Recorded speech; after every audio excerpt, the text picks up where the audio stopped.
Hi, I'm here with Jeff Forristal, the CTO of Bluebox Security. How are you doing?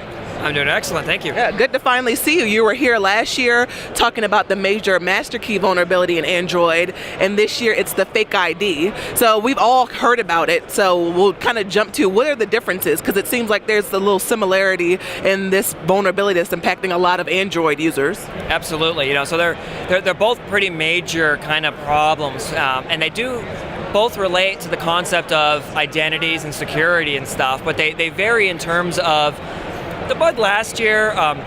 It had to do with legitimate apps could be switched around and put like evil things, evil code inside of them, and so a user who thought they were downloading the right thing could be the wrong thing, and that would hurt them, of course. It turned out master key wound up being a little clunky for malware to actually use, so it wound up going on and being used a lot for like rooting and jailbreaking and explicit user desire to use it. Versus fake ID this year, again, it's kind of related to identity. We're able to fabricate a fake identity and trick parts of the OS to letting us do evil things that we weren't supposed to do. The interesting thing about the fake ID this year, that vulnerability, is that it's unfortunately very stealth, very silent. It's the stuff malware's made of, and so we expect malware to incorporate the fake ID vulnerability and how it goes about stuff over the course of the next year. So we may see much more risk come out of the fake ID vulnerability. And at the foundation, both of these, the attacker's able to fraudulently sign the certificate. More or less, it's kind of in that realm.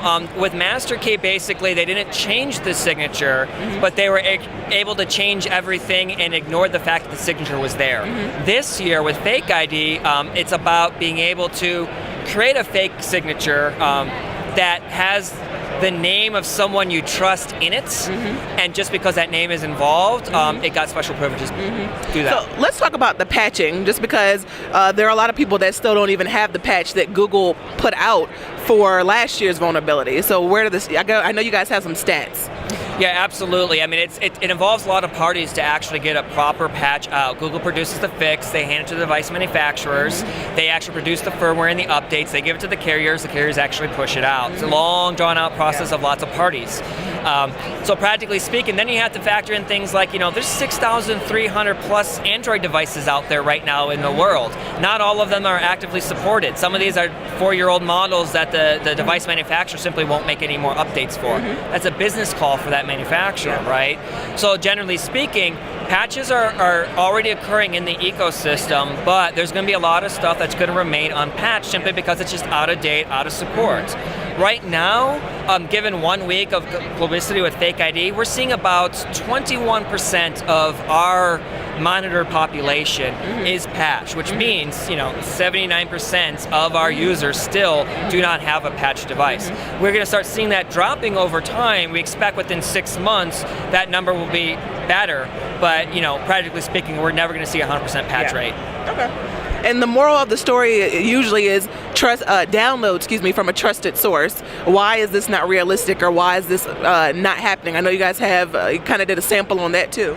Yeah, absolutely. I mean, even last year we started this kind of thing. We're always getting challenged by security people. Oh, if you just take stuff from the Google Play Store, you're fine, and everyone only uses Google Play Store, so what's the risk here? So we actually said, is that a true statement? So we put in a checking of our population, so 250,000 kind of people kind of gave us some survey results so that we took technologically on the phone through our scanner telemetry, and we found that 1 out of 3 actually has an app installed from somewhere other than Google Play. Oh, wow. So in terms of this stuff that no one's doing, 1 out of 3 people are doing it.